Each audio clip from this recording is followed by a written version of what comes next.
Hey, WealthLab 8 users, welcome to a very special edition of the What's New in WealthLab playlist.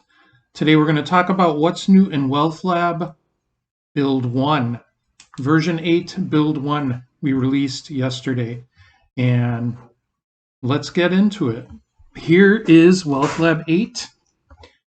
It says build 2 up here. That's because it's my development build, but this is for all intents and purposes WealthLab 8 build 1, migrated to the .NET 6 framework. Reports are that it's much speedier. We've heard that from several members of the forum, and personally I've seen that myself. The UI is a bit more responsive. Microsoft really did introduce some significant performance improvements in .NET 6, so we are glad to have been able to migrate to that. So let's switch over to the dark theme. There we go, look at that. A fully dark theme experience now for WealthLab 8. One of the major changes we did as we migrated version 7 to version 8. This was something that was just too tedious to have done in WealthLab 7 without resorting to a full refactoring of the whole code base, but we're happy to have gotten that done here. The first thing you'll probably want to do when you get this up and running is up here on our home window, we have this little migration tool. If I click this, it's going to perform a migration. It's going to copy all of my data sets, my strategies, and some of my user preferences, and then restart WealthLab. So it's restarting now with those preferences. So all of my data sets have ported over.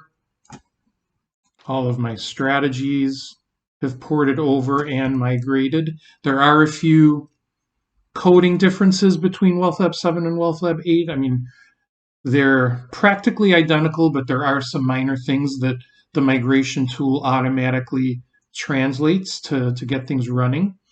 So enjoy, everyone. It was a lot of hard work, and I'm glad it's finally seeing the light of day. So one other quick thing we can take a look at is a new indicator that I introduced into WealthLab 8 Build 1. It is a new transformer indicator. And if we collapse these nodes here, and let's take a look at our transformer indicators here. These are indicators that take another indicator and apply some kind of transformation to it. And the new one that we added is end on end, indicator on indicator.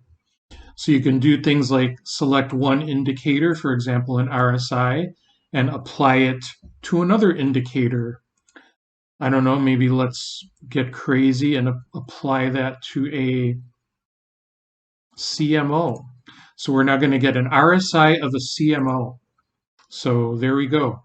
So as you probably well know, you could have always just dropped a CMO and then dropped an RSI on top of that CMO and basically arrive at the same thing. You can see these two lines are the same, but the reason we now have it in a single indicator is so you can do these kind of things in our building blocks. So if you create a building block strategy and you want to use one of the conditions such as indicator compare to indicator, you can now use the end on end to really get much more complex, much more flexibility in these building block strategies than you ever could before. So let's keep it short this time. We're already fixing a few things that we kind of missed in build 1. So build 2 should be out in a couple days. We'll also add a couple more new things, including the most popular item in the feature request list. So stay tuned for that. But for now, that's it for WealthLab 8 Build 1. Thanks, everyone, and see you all on the forum.